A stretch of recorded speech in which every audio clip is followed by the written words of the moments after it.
everyone. Happy Sunday, March 29th. I have to keep reminding myself what day it is. I'm sure you do too. I hope that everyone is doing well. I do want to give a shout out to our first responders and firefighters, those who are listening. My heart is with you, as well as for nurses and our doctors. They don't have a choice in any of this, going into what is combat almost, taking care of the sick and infectious. And while Christ did go and touch lepers and heal them, it's dangerous for those who have families and small children. So my heart is with you and my prayers.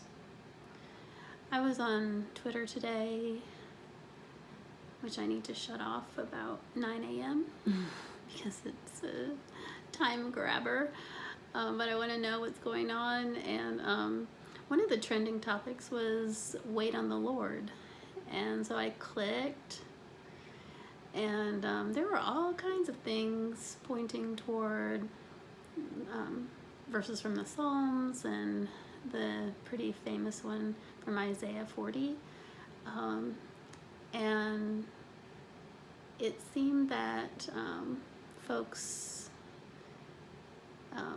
were like, well, we'll wait for the Lord, but we've got to do what we need to do as well. And waiting seemed to be like someone on the front steps waiting for Domino's pizza driver. And I wondered, okay, what are we doing now? What are we doing with this time of physical distancing? I like physical distancing better than social distancing because we do need to be apart in a space kind of way, but I don't necessarily know if we really need social distancing. I know what we all mean by that, but I've kind of been more in touch with more people during the last week or so than I have when I was busy rushing and giving my total time to 6 or 7 clients and Jack every day. So I mean, I've talked more with my neighbors in the past few days than I have in a while. Everybody's out. They don't have anything else to do or anywhere to be, and it's been kind of nice. And I've seen some of you are coming out at certain times in your neighborhoods and having kind of a party. So maybe it's not necessarily social distancing, but physical distancing. And so how are we spending this time?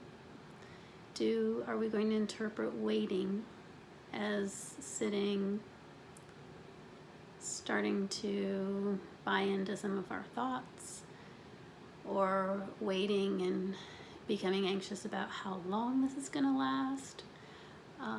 So because of that, I want to read Isaiah 40 to you. Not the whole thing. It was very meaningful to me during ordination. I'm an ordained Methodist minister. I don't know if you know that. And but I put this in my bulletin at ordination because I have known weakness, and we all have, but depending on God and staying connected with God is what has really brought me through a lot. So Isaiah 40, starting at verse 28. Do you not know? Have you not heard? The Lord is the everlasting God, the creator of the ends of the earth. He will not grow tired or weary. His understanding no one can fathom. He gives strength to the weary and increases power of the weak. Even youths grow tired and weary, and young men stumble and fall. But those who hope in the Lord will renew their strength. They will mount up on wings like eagles. They will run and not grow weary. They will walk and not faint. That's 28 through 31. So, what does that mean? Wait, those who wait on the Lord. What does it really mean instead of what Twitter is telling us? To put the verse in historical perspective, we need to know that Isaiah was writing to the Israelites, or speaking to the Israelites, God speaking through Isaiah, letting them know that their captivity was over and that it was time to go home. Now that was a 700-mile journey from Babylon back to Jerusalem. So that would be roughly, if we were to walk from Atlanta to New York City, or from Charlotte all the way up to Boston,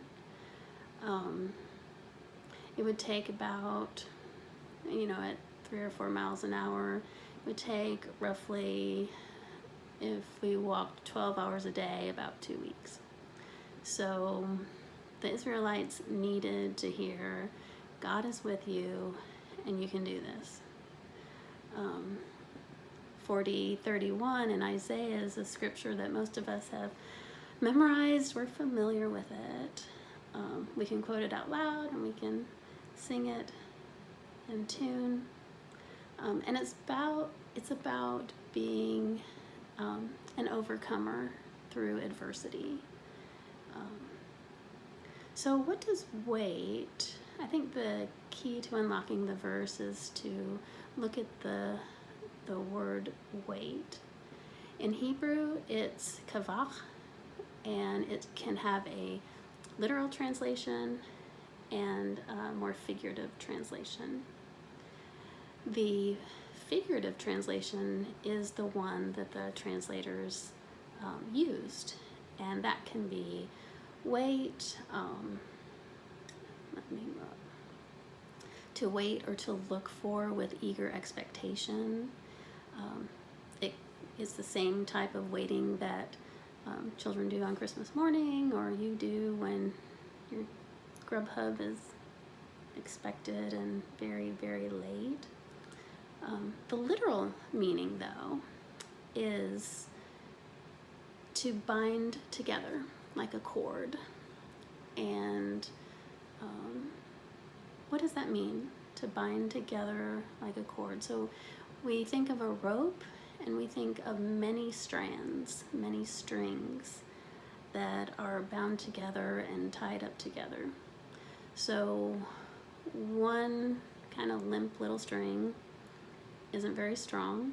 I think that's what many of us are feeling right now. But if we bind them all together in a rope, it can pull quite a lot. It can lift quite a lot. And the more strands that are twisted, the greater the strength of the rope. So that's focusing on the word strength. And God, speaking through Isaiah, is telling the Israelites, hey, if you connect with me, if you turn to me, bind together with me and my will and my ways, you can do anything. You can run and not grow weary. It doesn't matter how weak you feel that you are. I'm going to carry you through.